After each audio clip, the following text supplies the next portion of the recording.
आज हम लोग इंडियन पॉलिटी का एक महत्वपूर्ण टॉपिक मोतीलाल नेहरू समिति को पढ़ेंगे। आप जानते होंगे कि मोतीलाल नेहरू समिति की जो रिपोर्ट थी, जब यह पारित हुई तो उसे क्या कहा जाता है? मोतीलाल नेहरू समिति की जो रिपोर्ट है, इसी को मोतीलाल नेहरू रिपोर्ट कहा जाता है। नेहरू रिपोर्ट। अब हम लोग को चाहिए कि हम इसे पॉइंट वाइज अप्रोच लेकर के और इसका अध्ययन करें ताकि हमको इस पर महारत हासिल हो सके। तो सबसे पहली चीज़ आपको याद रखना चाहिए कि मोतीलाल नेहरू समिति को प्रेरणा कहाँ से मिली थी। तो आप कहेंगे कि सर यूएसए के बिल ऑफ राइट से मिली थी। बिल ऑफ राइट से मिली थी और यूएसए का बिल ऑफ राइट्स ही है जिसने यूएसए में मौलिक अधिकारों को लागू किया था। अब दूसरा चीज हम लोग देखेंगे कि इसका गठन, मतलब मोतीलाल नेहरू समिति का गठन कब किया गया था? 19 मई 1928 को किया गया था। अगर आपसे पूछा जाता है कि स्थान कहाँ है, किस स्थान पर इसका गठन किया गया था, तो आप बताएंगे कि सर यह स्थान है बंबई। बंबई में इसको निर्मित किया गया है या इसका गठन किया गया है। लेकिन अगर आपसे पूछा जाता है कि कार्यस्थल क्या है, मतलब मोतीलाल नेहरू समिति ने किस स्थान से कार्य किया है, तो आप कहेंगे कि सर इलाहाबाद से किया है। इलाहाबाद, जिसे आज वर्तमान में प्रयागराज कहा जा रहा है। क्लियर? और आप ये भी आप याद रखेंगे कि इसके निर्माण में कुल कितना समय लगा था, मतलब ये जो रिपोर्ट बनी थी इसके निर्माण में कुल कितना समय लगा था। तो आप ऐसे लिख लीजिएगा, निर्माण में लगा समय, निर्माण में लगा समय। तो आप कर देंगे कि सर 3 महीने, 3 महीने में ये बन के तैयार हुआ है। और प्रस्तुति,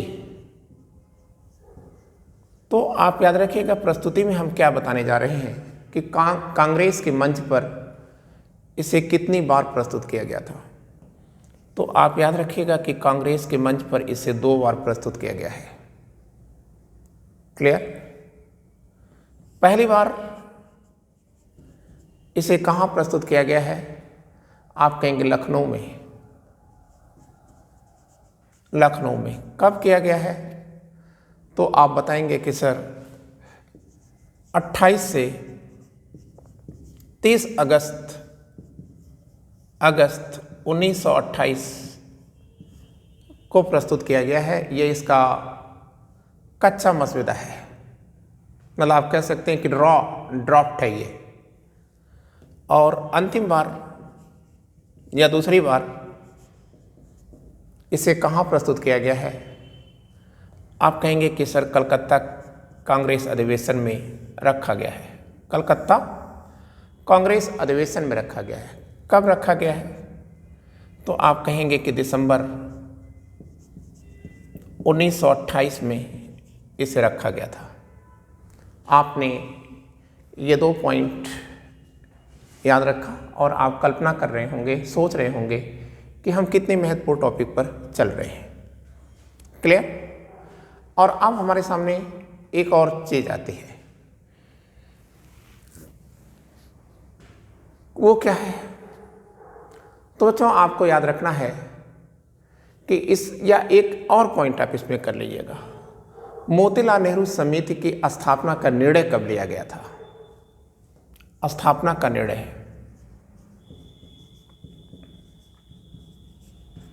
तो आप कह देना कि सर यह 12 फरवरी को लिया गया था। 12 फरवरी कब 1928 को लिया गया था। कहाँ लिया गया था? मतलब स्थान, स्थापना का कारण नहीं लिखना चाहिए था आपको, बल्कि स्थापना का निर्णय लिखना चाहिए था कि हम मोतीलाल नेहरू समिति बनाएंगे। इसका निर्णय कहाँ लिया गया था? तो आप कहेंगे कि सर 12 फरवरी 1928 को, ठीक है, लखनऊ में लिया गया था। लखनऊ में। अब पूछा जाता है कि लखनऊ में कहाँ लिया गया? आप कहेंगे सर्वदलीय बैठक में लिया गया था। सर्वदलीय बैठक में लिया गया था। अब इस सर्वदलीय बैठक की अध्यक्षता किसने किया था, ये आपसे पूछ सकता है। तो आप कहेंगे सर्वदलीय बैठक की अध्यक्षता M.A. अंसारी ने किया था। क्लियर? तो M.A. अंसारी ने किया था। और ये जो सर्वदलीय बैठक है, इसमें आप याद रखिए कुल कितने दल थे। सर्वदलीय का मतलब तो बहुत हो जाएगा। कुल कितने दल थे? आप कहेंगे कि सर 29 पार्टियां या दल इसमें शामिल थे। और इस दल की अध्यक्षता किया था मुस्तफ़ा अहमद अंसारी ने किया था। M.A. अंसारी ने किया था। क्लियर हो गया? अब अगर आपसे ये भी पूछा जाता है कि इसे स्थापना का निर्णय लेने, मतलब इसकी स्थापना का मतलब क्यों निर्णय लिया गया, मतलब क्यों बनाया आपने इसके मोतीलाल नेहरू समिति को क्यों बनाया, ठीक है, तो क्यों? तो बच्चों आप याद रखिएगा, क्यों का मतलब है कि स्थापना का कारण क्या है, ये भी आप लिख सकते हैं। तो आप कहिएगा कि भारत सचिव थे ब्रेकनहीट। कौन थे? ब्रेकनहीट थे। क्लियर? तो ब्रेकनहीट ने कुछ कहा था। क्या कहा था? देखिए, जब साइमन कमीशन भारत आ रहा था, तो जब साइमन कमीशन भारत आ रहा था तो भारत के लोग उसका विरोध कर रहे थे और कह रहे थे कि भारत की समस्या के समाधान के लिए या संवैधानिक समस्या के समाधान के लिए जो आयोग लंदन से भेजा जा रहा है उसमें तो कोई भारतीय है ही नहीं, और आप भारत की समस्या का समाधान करना चाहते हैं। तो ब्रेकनहीट ने कहा था कि देखिए, हमारे यहाँ या ब्रिटेन की सदन में कोई भारतीय सदस्य है नहीं, तो हम कहाँ से किसी भारतीय की नियुक्ति कर लेते हैं। दूसरी बात यह है कि अगर आपको लगता है, मतलब अगर आप भारतीयों को लगता है कि आप एक ऐसा सर्वमान्य मसविदा या ड्राफ्ट तैयार कर लेंगे जिसे आपके यहाँ के समस्त पार्टियाँ मान लें, ठीक है, सभी संप्रदाय के लोग उसे स्वीकृति व्यक्त कर दें, तो हमें क्या प्रॉब्लम है भाई, हम उसी को लागू कर देंगे यार, ठीक है, उसी को हम लागू कर देंगे और हमारा काम खत्म हो जाएगा। क्लियर ना? हमें बनाने का इसमें कोई शौक तो है नहीं। आपके अंदर है, क्षमता है, तो आप ऐसा बना के दिखा दीजिए। तो एक बड़ी चुनौती थी और इस चुनौती को स्वीकार किया है 12 फरवरी 1928 को लखनऊ की सर्वदलीय बैठक में ने, जिसकी अध्यक्षता किसने किया है? आप कहेंगे मुस्तफ़ा अंसारी ने किया है। क्लियर? M.A. अंसारी ने किया है। क्लियर हो गया बच्चों? अब आइए हम लोग थोड़ा आगे चलते हैं। तो अगर हम लोग आगे चलते हैं तो सबसे पहले हमको एक चीज़ याद रखना होगा। क्या? कि स्थापना का उद्देश्य क्या है, क्यों बनाया जा रहा है मोतीलाल नेहरू समिति को।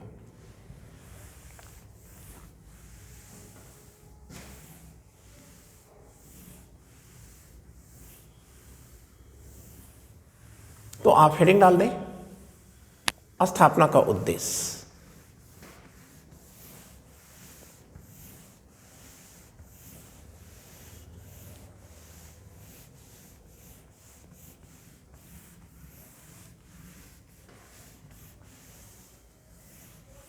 तो आइए पढ़ते हैं हम लोग कि स्थापना का उद्देश्य क्या है। मतलब मोतीलाल नेहरू समिति की स्थापना का उद्देश्य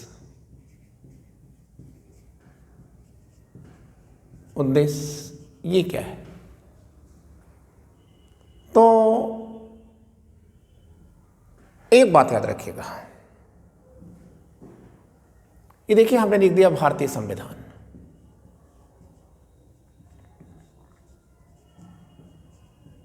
ठीक है, तो भारतीय संविधान की रूपरेखा क्लियर। 2, और उसके सिद्धांतों का निर्धारण करना। मतलब अगर आपसे पूछा जाता है कि मोतीलाल नेहरू समिति के स्थापना या निर्माण का उद्देश्य क्या है, तो आप ये बता देंगे कि सर जो भारतीय संविधान होगा उसकी रूपरेखा क्या होगी और उसके सिद्धांत क्या होंगे। क्लियर है ना? क्लियर। अब आप याद रखिएगा, ये भारत का पहला दौर है या भारतीयों को पहला अवसर है जब भारतीयों को अपना संविधान बनाने का अवसर मिला था। ठीक है ना? अब जब आपने ये चीज़ जान लिया तो अब आप इसके सदस्य देख लीजिए कि मोतीलाल नेहरू जो समिति बन रही है उसके सदस्य कौन कौन हैं। तो सदस्य में सबसे पहले तो आप संख्या कर लीजिए, 10 हैं। ठीक है, अध्यक्ष सहित, विथ प्रेसिडेंट या अध्यक्ष सहित 10 लोग हैं।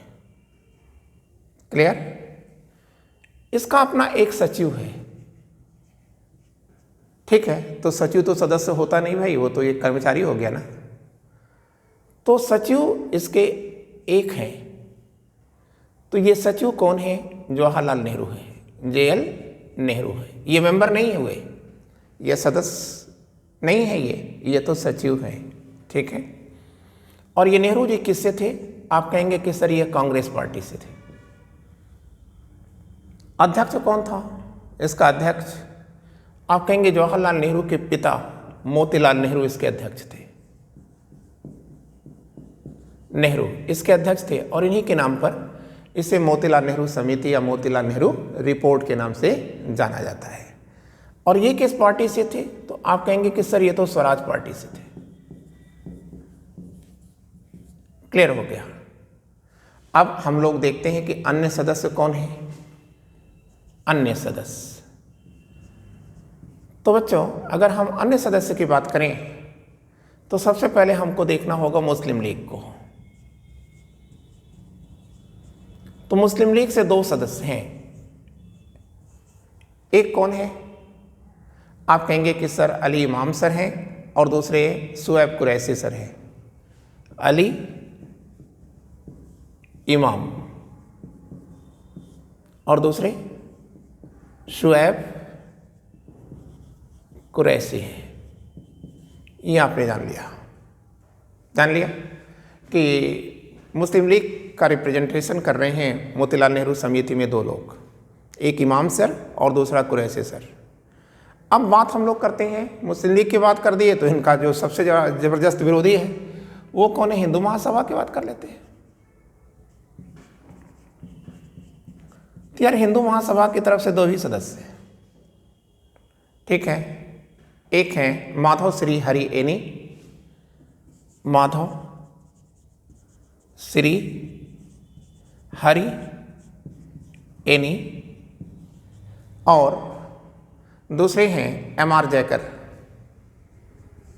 MR जयकर। क्लियर हो गया। अब हम लोग एक अछूत वर्ग से भी ले आते हैं। ठीक है, तो आप कहेंगे कि JR प्रधान सर गैर ब्राह्मण है। गैर ब्राह्मण में JR प्रधान है। क्लियर। सिखों का नेता यहां कौन है? तो आप कहेंगे सरदार मंगल सिंह है। सरदार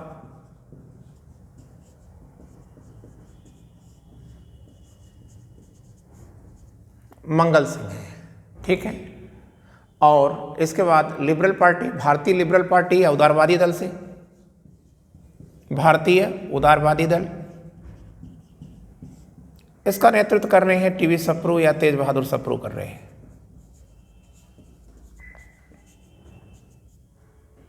तेज बहादुर सप्रू कर रहे हैं। और इसके बाद एक और पॉइंट आता है लेबर पार्टी का। भारतीय जो लेबर पार्टी है उसका नेतृत्व कौन कर रहे हैं? भारतीय मजदूर दल या लेबर पार्टी? तो जो इसका नेतृत्व करते हैं वह NM जोशी सर करते हैं। नारायण मल्हार राव जोशी कर रहे हैं। ठीक है, अध्यक्ष आपने देख लिया, ठीक है ना। तो 1 2 3 4 5 6 7 8 9, एक कोई लगता है छूट रहा है, ठीक है। और अब हम लोग देखते हैं इसके बाद, ठीक है। अच्छा, शायद काउंटिंग में गलती तो नहीं हो रही। 1 2 3 4 5 6 7 8 और ये मोतीलाल नेहरू 9 हो गए, ठीक है। देखते हैं, या आप अपनी तरफ से मेहनत कर रही है। हाँ ठीक है, सुभाष चंद्र बोस को रख लीजिए कांग्रेस, ये मेंबर है। तो नीचे जाकर के आप लिख लीजिएगा कांग्रेस की तरफ से जो मेंबर हैं, जवाहरलाल नेहरू मेंबर नहीं है, सचिव हैं, तो नीचे जाके कर दीजिएगा कांग्रेस की तरफ से। कांग्रेस के प्रतिनिधि कौन हैं? सुभाष चंद्र बोस हैं। आपकी बात हो गई, ठीक है। और अब हम एक चीज़ देखते हैं कि मोतीलाल नेहरू समिति ने क्या सिफारिश की है, क्या सुझाव दिया है, यही ना। तो मोतीलाल नेहरू समिति की सिफारिशें या सुझाव या उपबंध, ठीक है। तो पहली चीज़ आप याद रखिएगा, इसमें कहा गया था कि भारत को औपनिवेशिक राज्य का दर्जा दिया जाए। क्या दिया जाए? भारत के लिए इन्होंने औपनिवेशिक राज्य का दर्जा मांगा था। मतलब आप कह सकते हैं कि डोमिनियन स्टेटस मांगा था इन्होंने, ठीक है। भारत को औपनिवेशिक राज्य का दर्जा दिया जाए या डोमिनियन स्टेटस का दर्जा दिया जाए। क्लियर? लेकिन बच्चों आप यहां हाईलाइट कर लीजिएगा कि इसका विरोध 2 लोगों ने किया था। एक सुभाष चंद्र बोस कांग्रेस वाले, और दूसरा जवाहरलाल नेहरू जो सचिव हैं, इन्होंने विरोध किया था और कहा था कि नहीं, हमें औपनिवेशिक दर्जा नहीं चाहिए, हमको पूर्ण स्वराज चाहिए। तो आप देख रहे हैं बनते ही इसके अंदर विरोध का लक्षण मौजूद है। क्लियर हो गया? और अब इन्होंने एक चीज कहा था और बात कहा था कि भारत को राष्ट्रमंडल के अधीन रखा जाए। भारत को राष्ट्रमंडल के अधीन, ठीक है। अगर आप दोनों को एक ही पॉइंट बनाना चाहते हैं तो आप ऐसे कर सकते हैं, भारत को राष्ट्रमंडल के अधीन रखते हुए औपनिवेशिक राज्य का दर्जा दिया जाए। तो अब ये एक पॉइंट हो गया, लेकिन हमने यहाँ 2 पॉइंट बना दिया, भारत को राष्ट्रमंडल के अधीन रखा जाए, ठीक है। फिर इन्होंने क्या कहा था? इन्होंने कहा था कि केंद्र में पूर्ण उत्तरदायी की सरकार हो, पूर्ण उत्तरदायित्व, आप रिस्पॉन्सिबल गवर्नमेंट बनाएं, उत्तरदायी शासन की स्थापना करें आप। मतलब जो कार्यपालिका होगी, केंद्र की जो कार्यपालिका होगी या सरकार होगी या मंत्रिमंडल होगा, वह केंद्रीय विधानसभा के प्रति उत्तरदायी होगा। ये चीज़ इन्होंने सुझाव में दिया था।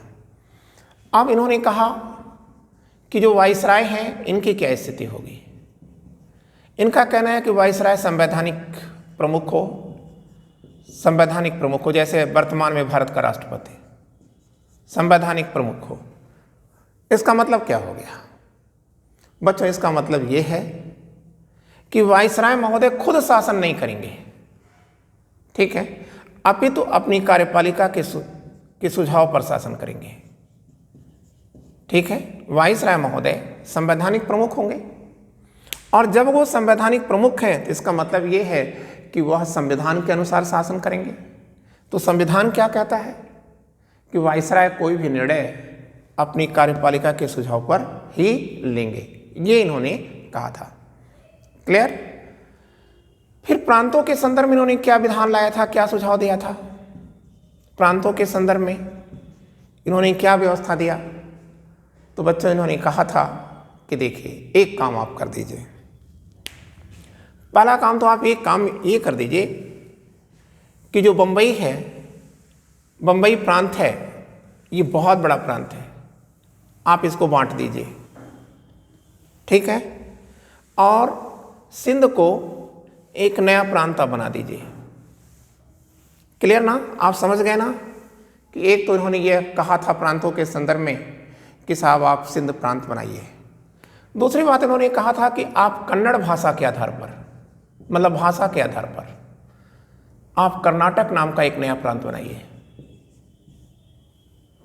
कन्नड़ भाषा के नाम पर। फिर इनका एक और सुझाव था प्रांतों के संदर्भ में कि जो बलूचिस्तान है उत्तर पश्चिम में, बलूचिस्तान, आप इसको, बलूचिस्तान को आप क्या दीजिएगा, आप करिएगा प्रांत का दर्जा दे दीजिए, इनको प्रांत का दर्जा दीजिए साहब। क्लियर हो गया? अब इन्होंने कहा कि जो केंद्रीय व्यवस्थापिका होगी या संसद है, केंद्रीय व्यवस्थापिका, तो इनका कहना था कि गवर्नमेंट ऑफ इंडिया एक्ट 1919 में जो केंद्रीय व्यवस्थापिका बनाई गई है वह द्विसदनात्मक है, द्विसदनात्मक है। एक को क्या कहा जाता है, एक को क्या कहा जाता है?